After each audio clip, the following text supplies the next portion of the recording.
Hello, మీకు ఒకటి చెప్పనా? మనం యవ్వనంలో ఉన్నప్పుడు మన జుట్టు చాలా స్ట్రాంగ్గా ఉంటుంది. కానీ తర్వాత సడన్గా మ్యారేజ్ అయ్యి జుట్టు ఎలా ఊడిపోతుందంటే మనకు తెలియకుండానే చాలా లాంగ్ ఉన్న హెయిర్ కూడా ఊడిపోతుంది.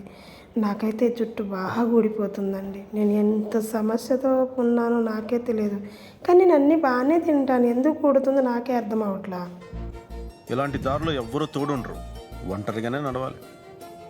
చూద్దాం ఎంత దూరం వెళ్తాడు. అయితే చాలామందిని అడిగాను, డాక్టర్ని కూడా కలిశాను. కానీ నాకు అర్థమైంది ఏంటంటే మనకి ఎక్కువగా లేడీస్కైనా జెంట్స్కైనా మనం తలకైతే ఏమైనా ఆయిల్ పెట్టగలం, కానీ మనం శరీరంలోకి కావాల్సినవన్నీ విటమిన్ లోపం అనేది చాలా అంటే చాలా తక్కువగా ఉంటుందండి. నిజం, మనకి క్యాన్సర్ వచ్చేది కూడా విటమిన్ లోపం వల్లే వస్తుందని నేను చాలా చోట చదివాను. చూశారు కదా.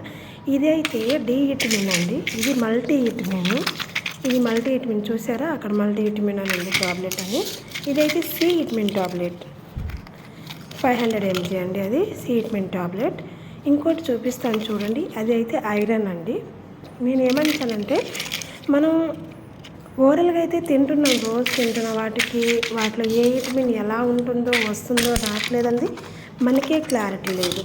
అలాంటప్పుడు నాకు తెలిసి నా ఒపీనియన్ ఏంటంటే వీక్లీ ఒకటి, వారానికి ఒక ట్యాబ్లెట్ మాత్రమే, ఐరన్ అయినా ఫోలిక్ యాసిడ్ అయినా.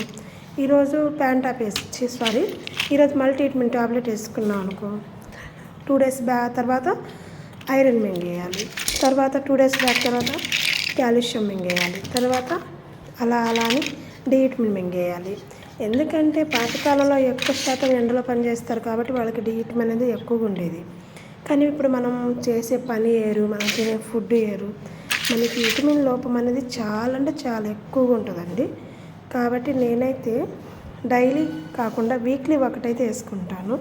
ఇక్కడ చూశారు కదా, ఇంత తిక్కుగా ఉండే నా హెయిర్ ఎంత పలసగా అయిపోయిందంటే నాకు ఏడుపు ఒక్కటే తక్కువైందండి. చూసారా, అది నేనైతే కాను, జస్ట్ మీకు చూపించడానికి అలా పెట్టాను. లైక్ చేయండి, షేర్ చేయండి.